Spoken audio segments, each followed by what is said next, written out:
소중한 나.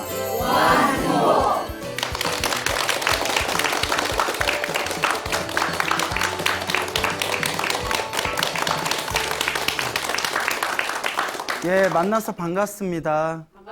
예, 광호 스님이라고 합니다. 그 부처님 당시에 어느 젊은이가 있었습니다. 이 젊은이의 이름이 다나라고 하는데요. 이 다나라는 젊은이가 부처님의 법문을 듣고 출가를 하게 됩니다. 이제 머리를 깎고 출가를 하게 됐는데 굉장히 신기한 일이 생기게 됩니다. 이 다나라는 젊은이가 머리를 깎고 출가를 했는데 항상 등 뒤에 예쁘게 생긴 여자의 환상이 따라다니는 겁니다. 그래서 아주 예쁘게 생긴 여자의 환상이 따라다니게 되는데 문제가 뭐냐면 다른 사람들 눈에는 다나라는 스님 뒤에 있는 그 여자의 환상의 모습이 보이는데 스님 본인은 보이지가 않는 거예요. 그러니까 우리가 예전에 뭐 귀신 얘기 같은 거 들어보면 본인 눈에는 보이는데 다른 사람 눈에는 안 보이지 않습니까? 근데 이건 거꾸로 돼가지고 자기 눈에는 안 보이는데 남의 눈에만 보이는 겁니다. 그래서 이 다나라는 스님의 뒤에 그 여자, 예쁘게 생긴 여자의 환영이 따라다니다 보니까 스님은 본인은 보이지 않지만 다른 사람 눈엔 보이잖아요. 큰 문제가 생기게 됩니다. 다른 사람들이 오해를 하는 거예요. 이제 환영이나 환상이라고 생각을 못하고 너무나 생생하니까 야, 젊은 스님 뒤에 뭔 저렇게 젊은 여자가 졸졸 따라다니냐, 저 스님의 여자친구인가 보다, 애인인가 보다, 오만 가지 이야기가 이제 일어나게 됩니다. 그래서 이 다나 스님께서 이 탁발을 가셔서 바리 때 밥을 받으시면 항상 2숟가락을 퍼주는 거예요. 한 숟가락은 신도가 이거는 스님 드세요 하고 떠드리고, 또 한 숟가락은 이건 스님 여자친구 주세요 하고 이렇게 떠주더랍니다. 약간 비꼬는 걸 수도 있겠죠. 그러다 보니까 이 다나 스님이 별명이 꾼다 다나라고 이름이 불려지게 됩니다. 꼰다라는 뜻은 여자를 잘 유혹한다라는 뜻이 되겠습니다. 그러니까 꾼다 다나 하면 여자를 잘 유혹하는 다나 스님이라는 약간 비꼬는 듯한 별명이 생기게 되는 거죠. 근데 문제는 스님에게 그런 별명은 굉장히 치명적이거든요. 그러니까 여자를 잘 꼬시는 스님이라는 거는 욕이지 않습니까? 그러니까 문제가 커지면서 다른 스님들 사이에서도 큰 분란이 일어납니다. 야, 저 꾼다 다나 스님 때문에 우리 이미지가 다 망쳐지게 되었다. 우리 이미지가 다 이제 무너지게 되었다. 그러니 저 꾼다 다나 스님을 이 절집에서 뭐 해야 되겠다? 예, 쫓아내야 되겠다. 쫓아내야 되겠다라는 이제 그런 이야기가 펼쳐지게 되면서, 그러면서 이제 이 비구 스님들이 당시 부처님의 아주 독실한 신도였던 파사이 왕을 찾아가게 됩니다. 그래서 이제 다른 책에는 이제 빠세나디라고도 불리우는데 이 파사이 왕을 찾아가 가지고 파사이 왕한테 스님, 저 꾼다다나 스님은 항상 여자를 등 뒤에다가 끌고 다닙니다. 저 꾼다다나 스님 때문에 다른 스님들에게도 큰 피해가 가고 부처님의 가르침에도 수많은 사람들의 오해를 사게 되었습니다. 그러니 그냥 두면 안 됩니다. 왕께서 처벌해 주십시오. 이제 이 파사이 왕이 분노가 생긴 거예요. 아니, 감히 부처님의 제자인 청정한 스님이 여자를 등 뒤에다 짊어지고 다녀? 안 되겠네 하고 이제 군사를 이끌고 가게 됩니다. 군사를 이끌고 꾼다다나 스님이 계시는 오두막을 포위합니다. 그러니까 왕이 이렇게 우르르 오니까 방 안에 있던 꾼다다나 스님이, 오두막에 있던 스님이 뭔 일인가 싶어서 딱 문을 열고 밖에 나와 보니까 왕이 군사들과 함께 온 거예요. 근데 이제 꾼다다나 스님이 방 밖으로 딱 나오니까 등 뒤에 누가 있어요? 여자가 있는 거예요. 왕이 깜짝 놀라면서 설마 했는데 내 두 눈으로 목격하게 되었구나. 아, 저 안 되겠다. 내가 마땅히 처벌을 해야 되겠구나. 꾼다다나 스님은 그냥 왕이 왔으니까 다시 방으로 쏙 들어갔대요. 그래서 왕이 말에서 내려서 직접 꾼다다나 스님 방 안에 들어가 가지고 이렇게 여자가 어디에 있나 이렇게 살펴봅니다. 근데 아무리 그 조그만 방에서 아무리 찾아도 여자가 있어요, 없어요?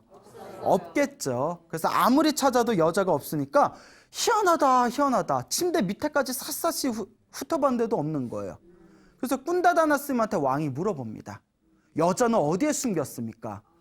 그래서 스님이 어이가 없어서 내가 미치고 팔짝 뛰겠습니다. 나는 한 번도 여자를 본 적이 없는데 자꾸 사람들이 내가 여자를 데리고 다닌다고 오해를 사고 있습니다. 스님 눈에는 안 보이는 거예요. 나는 여자 같은 걸 데리고 다닌 적이 없습니다. 왕이 너무 이상하다 해가지고 다시 왕이 스님을 모시고 방 밖으로 나옵니다. 방 밖으로 나오니까 여자가 또 있는 거예요. 왕이 깜짝 놀라서 스님 다시 안으로 들어가 보십시오. 또 방 안에 들어와서 찾아보니까 여자가 있어요, 없어요? 또 없는 거예요. 이걸 3번을 반복했답니다. 3번을 반복하고 나서야 왕이 이거는 뭔가 환영이고 환상이고 정말 꾼다다나 스님이 억울한 일을 당했구나 라고 왕이 완전히 오해가 풀립니다. 3번이나 반복해서 확인을 했잖아요. 그래서 이제 왕이 꾼다다나 스님에게 이렇게 이야기합니다. 스님이 이러니까, 스님 뒤에 이런 환상이 보이니까 사람들이 다들 스님을 손가락질하고 오해하고 탁발을 나가도 공양을 못 받는 거지 않습니까? 근데 스님, 저는 이제 스님이 무언가 오해가 있다는 걸 알았으니까 이제부터 탁발하실 때 다른 마을에 가지 마시고 누구한테 찾아와라? 왕인 나한테 바로 찾아와라 라고 이야기를 했답니다. 그러니까 다른 곳에 가면 오해를 받으니까 나한테 찾아와라. 그러니까 그 말을 듣고 이제 스님이, 꾼다다나 스님이 왕에게 이제 감사를 표하게 되죠. 그러니까 꾼다다나 스님을 내쫓으려고 했던 다른 스님들이 난리가 난 거예요. 이 어리석은 왕이 꾼다다나를 좀 처벌하라고 그렇게 부탁을 했더니 오히려 꾼다다나 스님에게 오히려 속임을 당했구나. 이렇게 이제 오해를 계속 하는 겁니다. 그래서 이제 꾼다다나 스님이 이제 스님들 많은 이 사원에 있을 때 다른 스님들이, 수많은 스님들이 꾼다다나 스님을 또 막 비방을 하는 거예요. 그러면 스님들 눈에서도 뒤에 자꾸 뭐가 보여요? 여자가 보이잖아요. 그러니까 막 자꾸 손가락질을 하고 욕을 하고 비방을 하니까 꾼다다나 스님도 참다 열받아가지고 같이 거친 말로 말싸움을 하게 되었다고 합니다. 네가 잘났네, 뭐 내가 못났네, 뭐 어쩌고저쩌고 해서 막 그냥 막 싸웠나 봐요. 시끌시끌해지니까 이 다른 스님들께서 화를 견디지 못해서 부처님께 찾아가서 부처님께 하나하나 고자질을 하게 됩니다.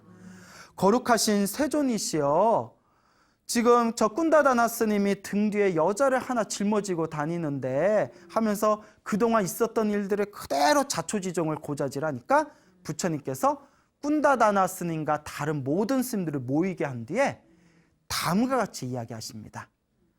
그렇게 말하지 말아라. 꾼다다나가 이와 같은 등 뒤에 여자를 항상 짊어지고 다니는 이런 현상이 일어나는 것은 모두 꾼다다나가 머나먼 과거 전생에 자기가 지었던 업보이기 때문이다. 그 업보 때문에 이런 일이 생기는 것이다. 그러니까 다른 스님들도 막 의아해하는 거예요. 그러면서 이제 이 비구 스님이 스님들이 부처님께 질문을 던집니다. 세존이시여, 꾼다다나는 과거 전생에 어떤 업보를 지었기 때문에 등 뒤에 여자가 항상 따라다니는 이런 현상이 일어나는 겁니까? 그러니까 우리가 들어도 궁금하잖아요. 도대체 어떤 일이 있었기 때문입니까?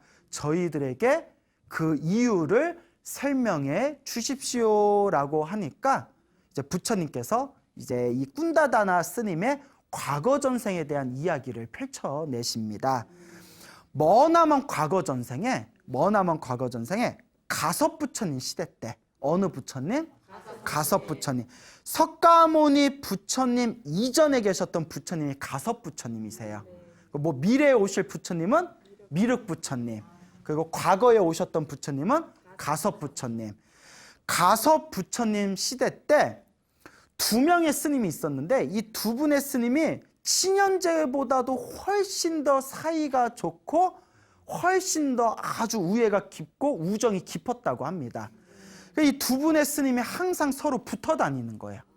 끊임없이 서로 이제 붙어 다니고 사이가 너무 좋다 보니까, 근데 꼭 우리 주변에 봐도 남 잘 지내는 거 보면 꼭 시기심 일으키는 사람들 있잖아요. 그 질투 일으키는 사람들 있잖아요. 그러니까 그 두 분의 스님들이 너무 절친으로 우정으로 이렇게 지내는 걸 보고 하늘에 있는 선녀가 장난기가 발동했대요. 선녀가. 그래서 맨날 저 스님 둘은 항상 붙어 다니는데 그 우정이 얼마나 깊은지 한번 시험해 봐야겠다. 그리고 못된 장난기가 일어난 거예요. 근데 우리가 그러잖아요. 장난으로 던진 돌이 개구리의 목숨을 앗을 수도 있다고 하잖아요. 장난도 못된 장난이 있잖아요. 그래서 선녀가 그 스님들 사이를 한번 갈라놓아 보려고, 그러니까 순수하게 하나의 장난기였겠죠. 그래서 선녀가 이제 지상에 내려와서 두 분의 스님을 호심탐탐 노리고 있을 때, 두 분의 스님 중에 이제 A 스님이 있고 B 스님이 있겠죠. A 스님이 B 스님에게 내가 잠깐 볼일 좀 볼게, 기다려 주십시오 한 뒤에, 이제 볼일 봐야 되는데 사람들 다 보는데 앞에서 이렇게 변을 볼 수는 없잖아요. 살짝 이렇게 덤불 안으로 들어갔대. 풀숲이 있는 덤불 안에 다 들어가서 볼일을 다 이렇게 보고 싹 이제 덤불 밖으로 나오는데, 볼일을 다 보시고 나올 때 요 선녀가 여자로 변신해서, 무엇으로 변신해서? 여자로 변신해서 그 풀 밖으로 나오는 A 스님 뒤에서 속옷을 들고, 여자의 속옷을 들고 등 뒤에서 같이 따라 나온 거예요, 선녀가. 그러니까 A 스님 뒤에서 선녀가 예쁜 여자의 모습으로 속옷을 들고 스님하고 같이 풀숲에서 밖으로 나오니까 B 스님이 딱 보고 했네 했어 이러는, 뭘 했는지 모르겠어요. 예. 했네 했어 하고 이제 난리가 난 거예요. 스님들이 반드시 지켜야 할 가장 중요한 계율 중에 하나가 음행하지 말라요. 그러니까 성관계 맺지 말아라. 예, 스님들이 지켜야 할 계율이 첫 번째가 성관계를 맺지 말아라라는 가르침이 있거든요. 그래서 성관계를 맺으면 스님은 승복을 벗도록 돼 있어요. 부처님 계율에 승적이 박탈을 당합니다, 성관계를 맺으면. 근데 A라는 스님의 덤풀에서 속옷을 들고 있는 예쁜 여자하고 같이 나와버리니까 B 스님 보고 놀래가지고 이제 난리가 난 겁니다. 그래서 B 스님이 이제 선녀는 살그머니 사라지고 둘의 사이를 이제 이간질 시켜놓은 거죠. 아주 못된 장난이죠. B 스님이 A 스님을 아주 신랄하게 비판을 합니다. 여자와 음행을 했습니까? 성관계를 맺었습니까? 스님은 음계를 깨트렸습니다. 음행의 계율을 깨트렸습니다. 그러니까 A 스님이 바들바들 떨면서, 왜냐면 이거는 무서운 벌이거든요. 왜냐면 승복을 벗어야 돼요, 성관계를 맺으면.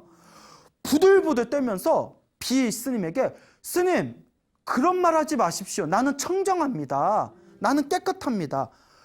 풀숲에 들어와서 볼일 보고 나온 사람한테 다짜고짜 음계를 깨트렸다고 하면 제가 어떻게 하란 말입니까? 그런 말 하지 마십시오. 근데 이제 B 스님은 A 스님을 여자 등 뒤에 이렇게 여자 선녀가 따라온 걸 봤잖아요. 그것도 속옷을 들고. 내가 두 눈으로 봤는데 내가 거짓말을 하겠습니까? 내가 스님한테 내가 거짓말로 이러겠습니까? 나는 두 눈으로 분명히 봤습니다. 이거는 그냥 넘어갈 수 없는 겁니다 하고 이제 대판 싸움이 나게 됩니다. 근데 사실 못된 짓은 누가 못된 짓을 한 거예요? 선녀가 못된 짓 한 거죠. 안 했다는 A 스님 말도 맞고 봤다는 B 스님 말도 맞아요. 못된 건 누가 못됐다? 선녀가 못됐죠. 근데 우리 주변에 의외로 그런 사람들이 있는 것 같아요. 막 소시오패스라고 하죠. 자기의 성공과 목적을 위해서 수단과 방편을 가리지 않고 이렇게 음모를 꾸미는 그런 사람들이 있지 않습니까? 하여튼 이 일이 너무 크게 벌어지면서 이제 다른 스님들에게까지 이야기가 퍼지면서 문제가 심각해지게 됩니다. 이 광경을 봤던 선녀가 그때서야 죄책감을 느끼게 됩니다. 나 그냥 장난으로 했을 뿐인데 이 일이 너무나 커지고 심해지게 되었구나. 내가 이걸 어떻게 하면 좋지 하다가 결국 선녀가 A와 B 스님 두 명의 스님 앞에 몸을 드러내게 됩니다. 그리고 정중하게 인사를 한 뒤에 두 분 스님들이요, 너무나 죄송하고 잘못했습니다. 제가 장난치려고 그런 겁니다. 이 A 스님은 볼일을 보셨을 뿐이고 등 뒤에 제가 몰래 따라다녔을 뿐이고 우리 둘 사이는 아무 관계도 아닙니다. 그냥 장난친 겁니다. 죄송합니다 하고 사죄를 하니까 그때서야 그 두 명의 스님의 오해가 완전히 풀리게 됩니다. 그렇지만 여러분은 그거 아시죠? 대판 크게 오해가 심하게 싸우고 난 뒤에는 다시 친해져도 좀 서먹해지잖아요. 그때 안 좋은 감정들이. 특히 어릴 때에는 대판 싸워도 비가 온 뒤에 굳어진다고 하지만 어른이 돼서 대판 싸우면 자존심에 아주 깊은 골이 남았기 때문에 어른이 되었을수록 싸우고 나면 다시 예전처럼 친해지기가 힘들다고 합니다. 실제로 그렇죠? 그 두 분 스님들은 그 깊었던 우정에 금이 가게 생기게 됩니다. 그래서 친해지긴 친해졌지만 옛날보다는 관계가 소원해졌대요. 자, 이와 같은 A라는 스님과 B라는 스님과 이 선녀와의 이 이야기가 머나먼 과거 전생에 가섭부처님 시대 때 이런 일이 생기게 되었고, 그리고 이 두 분의 스님은 세상을 떠나실 때 언젠간 이제 사람도 죽지 않습니까? 이 두 분의 스님이 세상을 떠나실 때 살아생전에 수행을 많이 한 공덕으로 그 선업의 힘으로 좋은 곳에 태어나셨대요. 좋은 곳에, 두 분의 스님은 좋은 곳에 태어나셨지만 둘 사이를 이간질하였던 그 선녀는 죽은 뒤에 지옥에 떨어졌답니다. 헤아릴 수 없는 긴 시간 동안 지옥에 떨어져서 고통을 당한 뒤에 다시 석가모니 부처님 시대의 남자로 태어나게 되었답니다.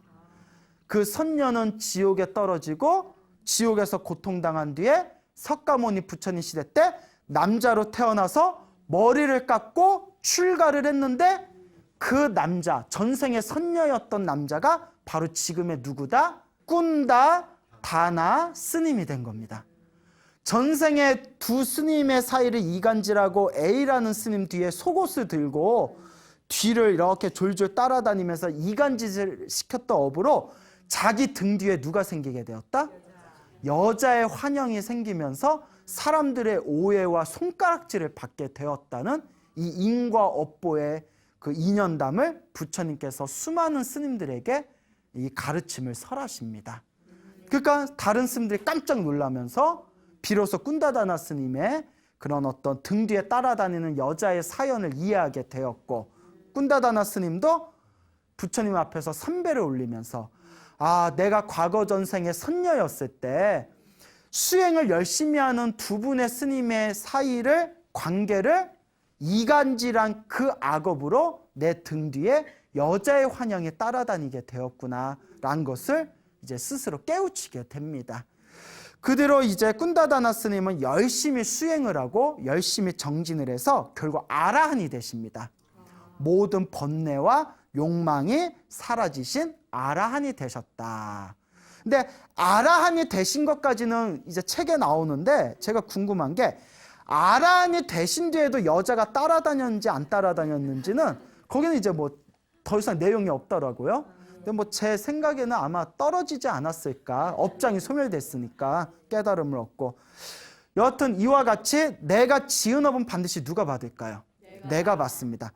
과거 전생에 내가 선녀였을 때 그 A라는 스님과 B라는 스님을 이간질하기 위해서 A 스님 등 뒤에 속옷을 들고 졸졸 따라다녔잖아요. 그 내가 저지른 업으로 내 뒤에 누가 졸졸 따라다니니까요? 여자의 환상이 졸졸 따라다니잖아요. 그게 바로 업이라는 거예요. 남들이 보이건 남들에게 보이지 않건 내가 지은 업은 반드시 나를 따라다닙니다. 그런데 지금 드린 이야기는 핵심이 실제로 여자의 환상이 등 뒤에 따라다니는 이야기였잖아요. 근데 그 여자라는 걸 조금만 이야기를 바꿔버리면 가난일 수도 있고요. 가난이 졸졸 따라다니는 거예요. 등 뒤에. 가난은 왜 따라다닐까요? 전생에 베풀지 않고 다른 사람의 물건을 탐하고 훔친 사람은 이번 생에 항상 돈이 모이지 않고 항상 가난이 따라다니는 거예요. 그리고 또 등 뒤에 뭐가 따라다닐까요? 왼수가 또 따라다니겠죠. 여자는 아까 했잖아요. 예. 왼수가 따라다닐 수도 있죠. 왼수가 누가 될 수 있을까요? 남편이 될 수도 있고 자식 식기가 될 수도 있고 하여튼 자기만의 인생에 내 가슴에 못을 박은 왼수들이 하나씩 있잖아요. 그 왼수도 누가 지은 어변일까요? 전생에 내가 뿌려놓은 나의 악한 인연이라는 거죠. 또 내 등 뒤에 따라다니는 게 뭐가 있을까요? 또 여러분 살아가면서 몸에 큰 병이 걸리거나 항상 몸이 아픈 사람들이 있죠. 병이라는 게 따라다닐 수도 있어요. 그래서 불교에서는 이렇게 얘기합니다. 이번 생에 병에 걸리는 이유가 이번 생에 관리를 잘 못해서 병에 걸리는 이유도 있고 또 전생에 지은 내 업보로 이번 생에 큰 병에 걸리는 경우도 많다고 합니다. 그러니까 내 등 뒤에 따라다니는 수많은 업보들, 내 등 뒤에 따라다니는 수많은 업의 인연들이 다 누가 지은 업보다? 내가 지은 업보고 내가 지은 업의 인연이라는 거예요. 이건 정말 무서운 말입니다. 지금 여러분들이 살아가면서 여러분들이 말로 지었거나 생각으로 지었거나 몸으로 지은 여러분들의 그 업이 선업이 돼서 행복이 따라다닐 수도 있고 악업이 돼서 불행으로 따라다닐 수도 있어요. 과연 나는 살아오면서 내 삶의 흔적에 내 등 뒤에 행복이 따라다녔나 불행이 따라다녔나 나의 등 뒤에는 선업이 있나 악업이 더 많은가 스스로를 항상 냉철하게 바라보셔야 됩니다. 결론은 누가 지은 업보다 내가 지은 업보라는 것을 명확하게 이해하시길 바랍니다. 불교는 철저히 인과법이에요. 뿌린 대로 거둔다. 문제는 이번 생에 지어서 이번 생에 받는 사람도 있지만 부처님의 경전을 보면 대부분이 이번 생에 지은 거는 다음 생에 많이 받아요. 이렇게 한 생을 많이 뛰어넘는 경우가 있더라고요. 그래서 항상 드리는 얘기가 스님 그러면 이번 생에 기도를 하고 복을 짓고 수행을 하는 거는 다음 생에 무조건 받는 겁니까? 아닙니다. 무조건 다음 생에 받는 건 아니에요. 과거 전생에 무거운 업보를 줘서 이번 생에 나한테 악업, 나쁜 업보가 많아도 이번 생에 조금이라도 닦아야 크게 받을 걸 어떻게 받는다?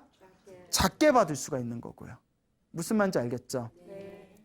이번 생에 내가 받아야 할 복이 10이라면 이번 생에 내가 받아야 할 복이 10이라면 수행하고 닦고 수행하면서 복을 짓고 선업을 짓고 공덕을 쌓아야 이번 생에 내가 받아야 할 복 10을 2배로 3배로 늘릴 수가 있어요. 이번 생에 내가 복 짓는 게 꼭 다음 생에 넘어가는 건 아닙니다. 다만 이번 생에 지은 가장 큰 영향력은 다음 생에 많이 받더라 라는 걸 말씀드리고 싶을 뿐이에요. 그래서 이번 생에 지어서 이번 생에 받는 것도 있고 다음 생에 지어서 다음 생에 더 많이 받는 게 있지만 결론은 반드시 이번 생에 받건 다음 생에 받건 다다음 생에 받건 내가 지은 업은 반드시 누가 받는다? 언제라도 내가 받을 수밖에 없다라는 걸 명확하게 이해하시기 바랍니다. 여러분들이 살아가면서 일이 잘 풀리고 술술 풀리고 행복하게 살아간다면 아유 내가 그래도 전생에 복을 좀 많이 지었나 보구나. 여러분들 살아가면서 자꾸 힘들고 괴롭고 막힘이 있으면 아 내가 전생에 되게 박복하게 살았나 보구나.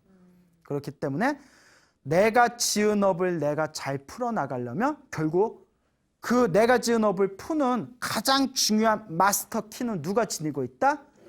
그러니 끊임없이 이번 생에 수행하고 정진하고 복을 짓고 선업을 쌓고 공덕을 지어나가야 됩니다. 알겠죠? 네. 자, 부처님 당시에 있었던 일입니다.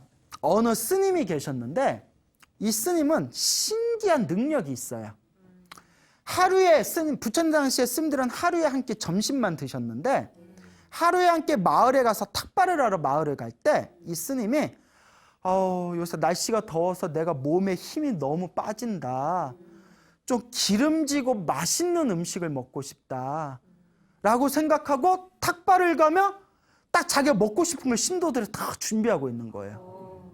아무한테도 얘기를 안 했는데. 그리고 또 어느 날 탑바를 갈 때, 오늘은 소화가 잘 되는 좀 이렇게 깨끗하고 소화 잘 되는 야채나 채소 음식을 먹고 싶다 하면 아무한테도 얘기 안 하고 그냥 생각만 했을 뿐인데 마을에 딱 들어가면 신도들이 스님이 정말 먹고 싶었던 음식들을 미리 딱 준비해 놓고 기다리고 있는 거예요. 그래서 신도들한테 질문을 던집니다. 시주님, 신도님, 오늘은 왜 이런 음식을 준비했습니까? 자기가 너무 먹고 싶었던 음식인데 왜 이걸 준비했습니까? 하니까 모르겠어요. 괜히 오늘은 이걸 요리하고 싶었어요. 또 막 자기가 먹고 싶었던 소화가 잘 되는 뭐 죽이라든가 야채 요리가 나왔을 때 또 신도분들에게 신도님들 오늘은 왜 이걸 준비했습니까? 스님 저희도 모르겠습니다. 오늘은 이상하게 야채 요리를 하고 싶었습니다. 평생 승려로 살아가면서 흉년이든 풍년이든 다른 스님들은 흉년이 들어서 탁발을 못 얻고 이틀씩 3일씩 배를 골무면서 그렇게 이제 굶어야 되는 때에도 이 스님만큼은 풍년이든 흉년이든 탁발을 나갈 때마다 바리떼에 음식이 줄지를 않았대요. 이 정도면 정말 신비한 능력이죠. 자, 그래가지고 손만 대면 황금으로 변하듯이 모든 자기가 원하는 음식은 그냥 의식주는 아무런 막힘이 없이 먹고 싶은 걸 술술 얻는 스님이 있었습니다. 스님들이 너무나 놀랍고 신기해서 부처님께 찾아갑니다. 그 스님에 대해서 이야기를 합니다. 거룩하신 세존이시여, 이 스님은 풍년이든 흉년이든 항상 원하는 음식을 듬뿍 얻습니다. 한 번도 실패한 적이 없습니다. 그 비법이 무엇입니까? 그 부처님께서 다음과 같이 이야기합니다. 이것도 다 누가 지은 복이다? 자기가 지은 복을 자기가 받고 있는 것이다. 그러면서 부처님께서 이와 같이 얘기합니다. 머나먼 과거 전생에, 헤아릴 수 없는 머나먼 과거 전생에 석가모니 부처님 이전에 다른 부처님 시대 때 어느 나무꾼이 있었답니다. 가난한 나무꾼이 있었는데 이렇게 이제 나무꾼이면 나무를 베며 도끼질을 하면 얼마나 힘들겠습니까? 그래서 나무에 이제 막 도끼질을 하면서 힘들게 땀을 흘리면서 그렇게 일을 하고 난 뒤에 온몸에 완전히 탈진이 돼가지고 배가 고파서 집에서 싸운 이렇게 한 주먹의 그 주먹밥을 먹으려고 했답니다. 주먹밥을 막 먹으려고 했는데 그때 때마침 탁발을 하려고 길을 나선 어느 스님을 딱 만나 뵙게 됩니다. 근데 이 스님이 또 하필이면 아라한이셨어요. 모든 번뇌와 욕망이 사라지신 아라한 스님이셨어요. 물론 이 나무꾼은 아라한인지 그냥 평범한 스님인지는 몰랐겠죠. 그 스님하고 눈이 딱 마주쳤는데 먹을 때 딱 눈이 마주쳤는데 보니까 바리떼가 텅 비어 있는 거예요. 그때 나무꾼이 이 스님께서 마을에 가셨는데 탑발을 못 얻으셨구나. 아이고 오늘 굶으셔야 되겠네 하고 생각하는데 눈이 딱 마주치니까 괜히 미안한 거예요. 자기가 사람이 착한 거죠. 자기 너무 배가 고픈데 그 나무 깎고 나서 얼마나 배가 고팠겠어요. 이거 드릴까 말까. 우리 입장에서는 주먹밥이 귀한 게 아니잖아요. 근데 나도 한 끼 식사거든요. 너무 배가 고프니까. 그러다가 문득 나무꾼이 이런 생각을 합니다. 이게 굉장히 중요한 거예요. 여러분, 복 짓는 것도, 복을 지을 수 있는 기회가 생기는 것도 복이 있어야 돼요. 저는 이 이야기를 굉장히 좋아합니다. 왜냐? 복 없는 사람은 복 지을 기회도 없어요. 내가 복을 짓고 싶어도 기회가 없다니까요. 기회가 안 생겨요. 복 지을 수 있는 기회가 생기는 것도 내가 뭐가 있어야 된다? 복이 있어야 된다. 물론 기회가 생겼을 때 선택은 누가 할까요? 본인이 하는 거죠. 주먹밥을 보고 스님의 빈 바리떼를 보면서 고민에 빠집니다. 그래서 이런 생각이 듭니다. 내가 이렇게 가난한 나무꾼으로 태어나서 평생 하루 동안 아무리 힘들게 일해도 이 주먹밥 이 한 덩어리도 겨우 먹을까 말까다. 내가 이렇게 힘들고 괴롭게 사는 거는 전생에 무엇을 안 지었기 때문이다? 복을 안 지었기 때문이다. 이번 생에도 내가 복을 짓지 않으면 나는 다음 생에도 또 이렇게 가난하고 힘들게 살아야 된다. 그러니 이 한 끼 주먹밥을 누구에게 올리자? 스님에게 올리자. 하필이면 또 그 스님이 또 그냥 평범한 스님이 아니라 누구셨어요? 아라한. 번뇌와 욕망이 사라진 성자세요. 그래서 아라한에게 공양을 올리면 어마어마한 복을 받게 되거든요. 빈 바리때 주먹밥을 올리면서 다 주먹밥을 이렇게 바리때 안에다 넣어드리면서 합장을 하고 절을 하면서 그 아라한 스님에게 다음과 같이 발언합니다. 스님, 제가 먹을 이 한 덩어리의 주먹밥을 정성스럽고 공경스러운 마음으로 정성을 다해서 이걸 공양 올리겠습니다. 이 주먹밥을 공양하는 공덕이 있다면, 만약에 제가 이 주먹밥을 공양한 공덕이 있다면 세세생생은 태어날 때마다란 뜻이야. 태어나고 죽고 항상 태어날 때마다 의식주에 걸림이 없게 해주십시오. 의식주에 아무 걸림이 없게 해주시옵고, 항상 밥을 먹을 때마다 항상 배가 부르게 밥을 먹게 해주십시오. 라고 그 주먹밥을 올립니다. 그 공양의 공덕으로 죽은 뒤에 나무꾼은 하늘세계에 태어나게 됩니다. 뭐 하나 올려놓고? 주먹밥 하나 올려놓고. 주먹밥 하나 올려놓고 하늘세계에 태어나서 수없는 생 동안 하늘세계에서 온갖 쾌락을 누리게 됩니다.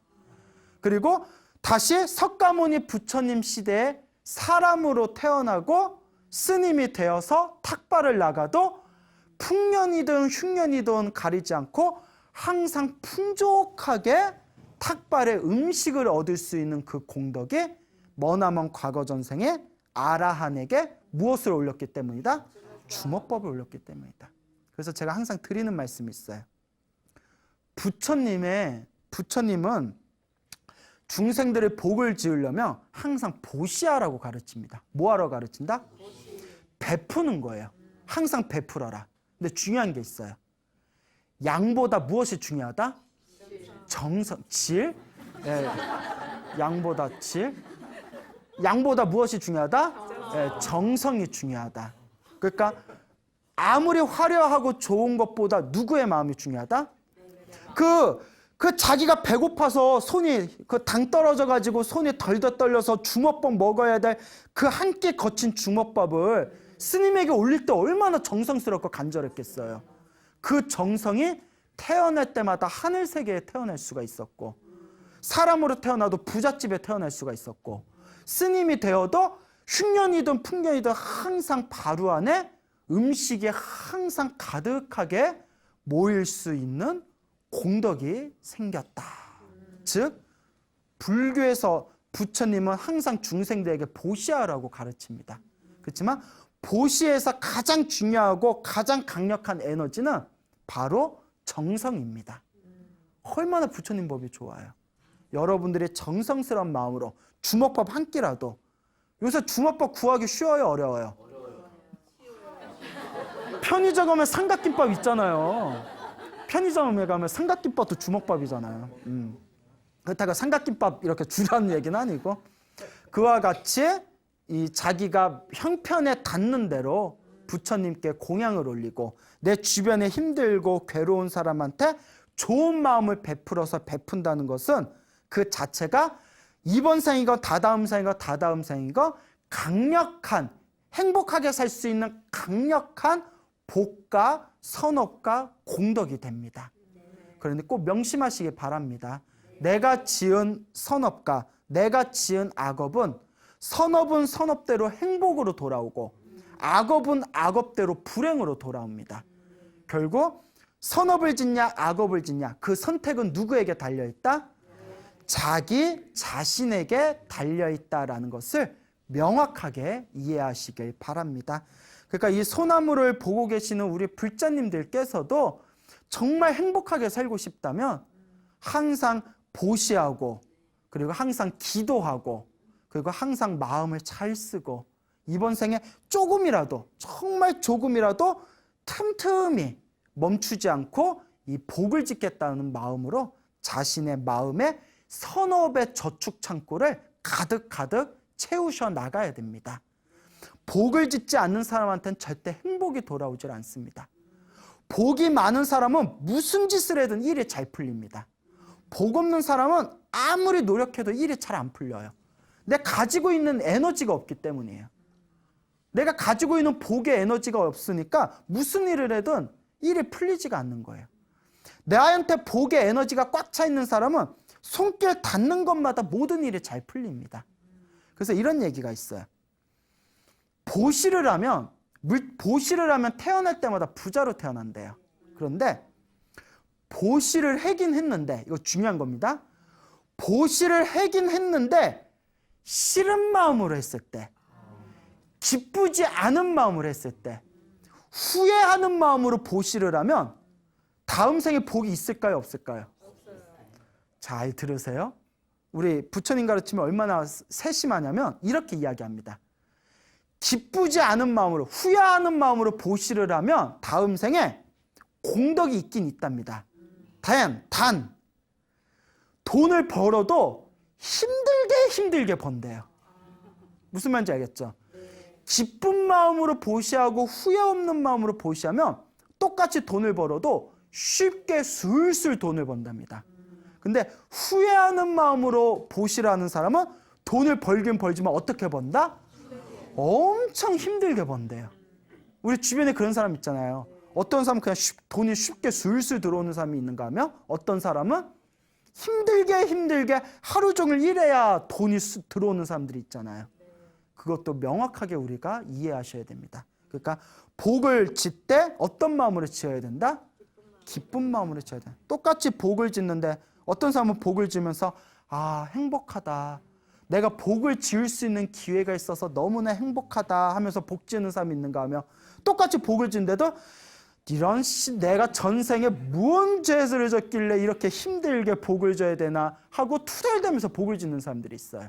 이런 된장 막 이러면서 그럼 똑같이 복을 지어도 그런 안 좋은 마음으로 복을 지으면 다음 생에 복을 받을 때 그만큼 복을 받는 에너지가 약하거나 혹은 술술 잘 들어오질 않게 됩니다. 그래서 저도 평소에 제가 형편이 될 때마다 스님들이나 어디 사찰이나 주변에 이렇게 조금씩 형편이 닿는 만큼 저도 꾸준히 이렇게 보시를 하거든요. 그러면 저도 복을 지어야 되니까. 항상 제가 보시하거나 복을 지을 때 항상 제가 하는 주문이 있어요. 딱 이렇게 합장을 하면서 제가 하는 주문이 뭐냐면 합장을 하면서 복을 짓는 기회를 주셔서 감사합니다 하면서 저는 보시를 해요. 제가 복을 지을 수 있는 기회를 주셔서 너무너무 감사합니다. 제가 복을 지을 수 있는 기회를 주셔서 너무 감사합니다 하고 3번 이상 주문을 외우고 항상 보시를 합니다. 그래서 여러분들도 기쁜 마음으로, 어차피 복 지으면 다 누구한테 돌아온다? 다 나한테 돌아온다. 우리 소나무가 지금 3년이 넘어서 거의 4년 차로 접어들고 있어요. 어엿하게 장수 프로그램입니다. 그리고 모든 프로그램이 다 좋지만 우리 소나무도 프로그램이 계속 진행되면서 3년, 4년 동안 항상 인기가 최상위권에 있어요. 그래서 곰곰이 생각해 본 게 이게 내가 잘나서 그런 게 아니라 소나무 프로그램을 진행하면서 제가 알게 모르게 저도 복을 많이 지었거든요. 내가 지은 복의 힘으로 소나무가 그래도 이렇게 승승장구하나 보다라는 생각이 듭니다.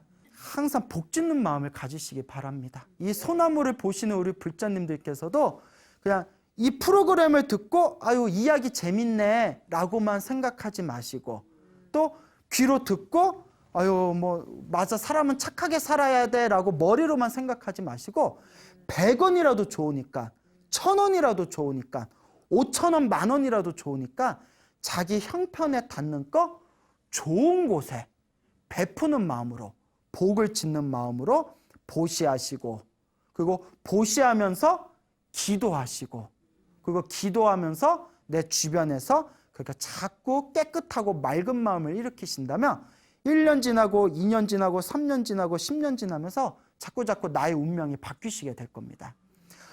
요새 큰 절에 여기 우리나라에 있는 큰 절, 특히 도심지에 있는 큰 포교사찰에 가면 공양권이나 법당에 가면 법당 청소해 주시는 노보살님들이 계세요.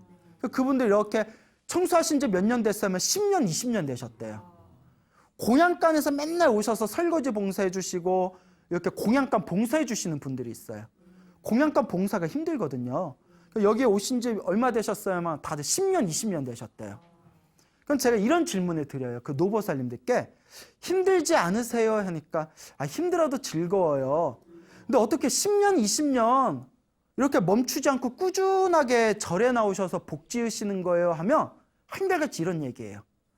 스님, 절에 나와서 꾸준하게 제가 몸으로 봉사하고 부처님한테 공덕 지으려고 복 지으려고 자꾸 절에 와서 봉사했더니 알게 모르게 집안일이 다 잘 풀렸어요 하시더라고요. 그 맛에 절에 나오시는 거예요. 처음에는 효과가 없는 것 같지만 1년 지나고 2년 지나고 10년 지나서 뒤돌아보면 절에서 봉사하면서 집안일이 너무 잘 풀렸다는 거예요. 그리고 20년 지나고 30년 지나신 노보살님은 이제 아이들 잘 키웠잖아요. 부처님 은혜가 풀려고 이제 절에 나온다는 거예요. 그 묘한 힘이 있습니다.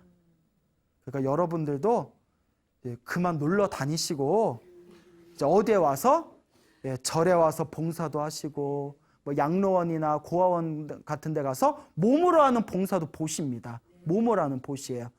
그래서 내가 복 짓는 마음으로 한 걸음 한 걸음 여러분들의 삶을 복과 선업과 공덕으로 가득 채워나가시길 바랍니다.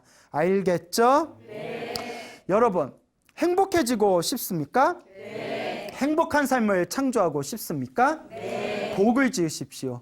선업을 지으십시오. 공덕을 쌓으십시오.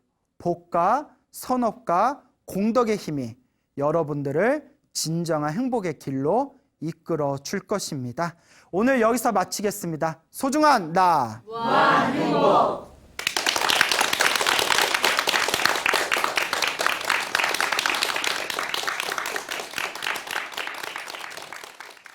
알기 쉽고 체계적인 경전 공부와 마음을 다스리는 명불가 명상수행. 6월 첫째 주부터 불교TV BTN과 함께 진지하게 부처님의 가르침을 공부하고 싶으신 분들, 그리고 오랫동안 경전 공부하면서 실제적인 마음 수행을 닦고 싶으신 분들을 위해서 준비했습니다. 한 사람의 불자라도 부처님의 올바른 가르침을 전하겠다는 마음으로 임하고 있습니다. 어렵게 생각하지 마시고 편안한 마음으로 찾아오셔서 함께 공부하였으면 좋겠습니다. 우리 불자 여러분들 성불하세요.